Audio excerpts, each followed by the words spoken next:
یہ آواز کم ہے. صحیح ہو جائے گا.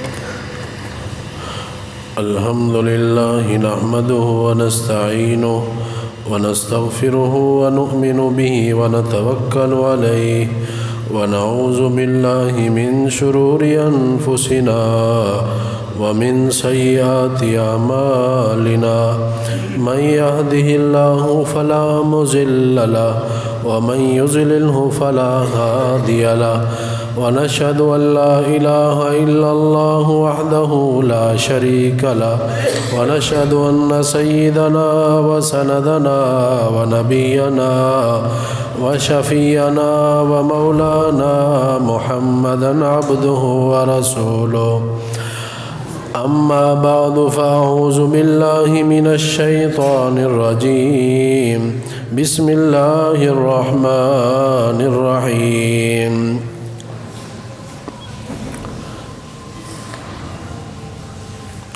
وجوه يومئذ ناظرة إلى ربها ناظرة وقال النبي صلى الله تعالى عليه وسلم المرء مع من أحب صدق الله مولانا العلي العظيم وصدق رسوله النبي الكريم ونحن على ذلك لمن الشاهدين والشاكرين والحمد لله رب العالمين. اللهم صل على محمد وعلى آل محمد كما صليت على إبراهيم وعلى آل إبراهيم إنك حميد مجيد. اللهم بارك على محمد وعلى آل محمد كما باركت على إبراهيم وعلى آل إبراهيم إنك حميد مجيد. اب پہلی صاحب میں آ جائیں. اب پہلی صاحب میں آ جائیں آپ بھی. معزز سامعین کرام، عزیز دوستو، بزرگوں، نوجوان ساتھیوں، گزشتہ 2 جمعوں سے سورہ قیامہ کا بیان کہ جس کے اندر قیامت کا بیان ہے اور قیامت سے پہلے جو بندے کے حالات ہوتے ہیں ان حالات کے اوپر کچھ لوگ تیار رہتے ہیں کہ موت آنی ہے، قیامت آنی ہے. کچھ لوگ لاپرواہی کر جاتے ہیں. تو دنیا میں 2 قسم کے لوگ ہیں کہ جو اللہ کی ملاقات کا یقین رکھتے ہیں، تیاری کرتے ہیں. دوسرے وہ لوگ کہ جو آخرت کے دن کا، اللہ کی ملاقات کا انکار کرتے ہیں. یہاں بات پہنچی تھی کہ دونوں قسم کے لوگوں کا آخرت میں کیا حال ہوگا، اس کا بیان ہے. گزشتہ جمعے میں بیان ہوا تھا کہ آخرت میں جو لوگ اللہ کی بارگاہ میں پیش ہوں گے، کچھ لوگ خوش خرم ہوں گے، ان کے چہرے مسکرا رہے ہوں گے، ان کے چہروں سے خوشی کے آثار نظر آئیں گے اور ان کے چہرے چمک دمک رہے ہوں گے اور وہ چہرے جنتی چہرے ہوں گے. آخرت میں اللہ سے ملنے والے، ملاقات کرنے والے، دیدار کرنے والے یہی لوگ ہوں گے. کچھ لوگ آخرت میں قیامت والے دن ان کے چہرے سیاہ، ذلت آموز ان کا منظر اور پریشانی کے مناظر ان کی حالت سے نظر آئیں گے کہ یہ جہنمی ہے. اللہ کو نہیں مانتے تھے، آخرت کو نہیں مانتے تھے، نہ انہوں نے دین اسلام کو لیا، نہ کوئی اچھے کام کیے. تو دنیا میں بھی ہم اندازہ لگائیں کہ دنیا کے اندر بھی 2 قسم کے لوگ ہوتے ہیں. ایک وہ لوگ کہ جو بڑے خوشحال رہتے ہیں. وہ کون ہیں؟ وہ محنت کرنے والے ہیں. دنیا کے اوپر محنت کی جائے، محنت مزدوری کی جائے، حلال کمائی جائے تو بھی وہ بندہ خوشحال نظر آتا ہے. آپ علیہ السلام کے سامنے ایک شخص نے پریشانی کا منظر پیش کیا تو آپ نے پوچھا اس کے پاس کوئی چیز ہے؟ عرض کیا کچھ بھی نہیں ہے، صرف ایک کمبل ہے، ایک ٹاٹ ہے پرانا سا. تو آپ نے اس کی بولی لگائی بیچ کے کچھ پیسے. فرمایا جاؤ بازار سے کلاڑا لے کے آؤ.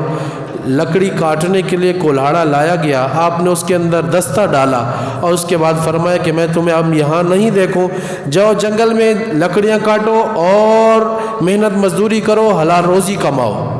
تو اس نے آپ علیہ السلام کے اس مبارک عمل کے اوپر عمل کیا تو کچھ ہی دن گزرے تھے کہ وہ بڑا خوشحال نظر آنے لگا، اس لیے کہ وہ محنت اس نے کی، حلال روزی اس نے کمائی۔